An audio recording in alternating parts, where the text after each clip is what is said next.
Have you ever found yourself saying yes to something and instantly regretting it? Maybe it was agreeing to help a friend move on your only free weekend, or taking on yet another project at work when your plate was all ready.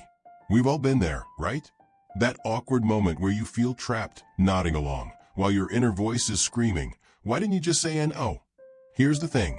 Saying no is one of the most underrated superpowers we have. But for some reason, so many of us struggle to use it.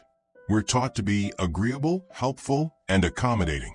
And while those are great qualities, constantly saying yes can leave us overwhelmed, and let's be honest, a little resentful. That's why today we're going to talk about the power of no, how it can transform your life, protect your time, and even improve your relationships. Let's start with a quick story. Picture this. There's a woman named Sarah. Sarah's the kind of person everyone goes to for help. Need a ride to the airport? Call Sarah. Need someone to cover your shift at work? Sarah's got you. She's the ultimate yes person. But one day, Sarah realized something. She was so busy saying yes to everyone else that she had no time left for herself. Her weekends were booked with favors. Her work days were packed with extra tasks. And her evenings?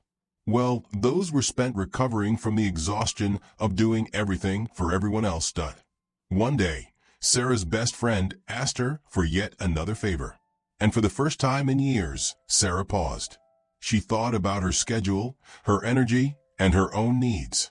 And then she said it. That tiny two-letter word, no. At first, her friend was surprised. But you know what? The world didn't end. Her friendship didn't end. And Sarah? She felt this incredible sense of relief. That one no was the first step in reclaiming her life. Now let's break this down. Why is it so hard to say no? A lot of it comes down to fear. Emphasize each point. Fear of disappointing others. Fear of being seen as selfish or unkind.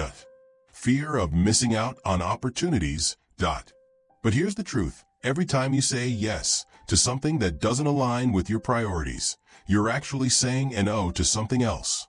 Your time, your energy, your peace of mind. The power of no isn't just about turning things down. It's about setting boundaries. It's about deciding what matters most to you and protecting that. Think of it like this. Your time and energy are like a bank account. Every yes you give is a withdrawal. If you keep saying yes to everything, eventually, you're going to run out of funds. But when you start saying no to the things that don't serve you, you're making deposits into your account. You're saving up for the things that truly matter. And here's the best part. Saying no doesn't have to be harsh or mean. In fact, it can be one of the kindest things you do for yourself and for others. When you say no to something you can't fully commit to, you're actually being honest and respectful. You're giving someone the chance to find the right person for the job, instead of half-heartedly agreeing and potentially letting them down later. Let's get practical for a moment. How do you actually say no without feeling guilty? First, it's all about delivery. Be polite but firm. For example, if someone asks you to join a committee you're not interested in, you could say, "Thank you so much for thinking of me, but I'm going to have to pass this time." You don't owe anyone a lengthy explanation. A simple, respectful no is enough. Second, practice makes perfect. Start small. Say no to little things, like skipping a social event you're not excited about. Over time, you'll build the confidence to say no to bigger asks. And remember, every time you say no to something that doesn't serve you, you're saying yes to something that does. Your time, your energy, your well-being. Finally, let's talk about the ripple effect. When you start embracing the power of no, you'll notice something amazing. You'll have more time for the things that truly matter to you, whether that's spending time with loved ones, pursuing a passion, or simply relaxing without guilt. And here's the kicker.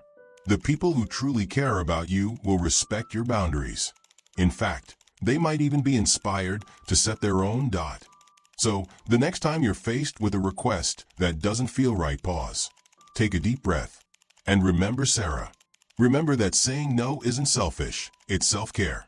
It's a way to honor your time, your energy, and your priorities. And who knows? That one little word might just change your life.